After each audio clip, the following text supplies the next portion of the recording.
Hey guys, I will show you how to fix this problem on Windows 11 system, and this solution is also applicable for Windows 10.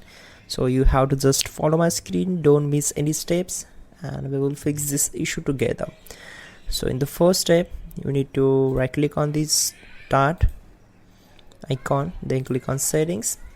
Now you have to click on these three lines and go to the apps section.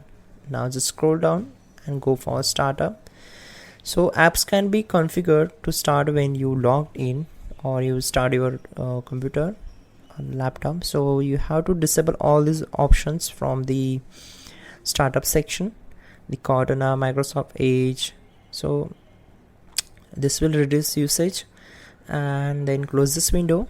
Again press Windows key plus R key together to open run.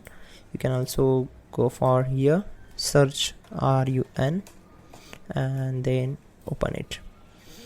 Now type here ms config and hit enter. So you will get this window. Now go to the services tab and check this box that will hide all Microsoft services, and from here you need to click on disable all. So click on apply and then OK. And if you not get these options checked, so you have to just check all these options and click on disable all. So click on apply and then OK. Then you have to restart your system. That's it guys, your problem will be solved. Don't forget to check out the pin comment, that will also gonna help you a lot to fix this issue. So check out and like the video, and please do subscribe the channel.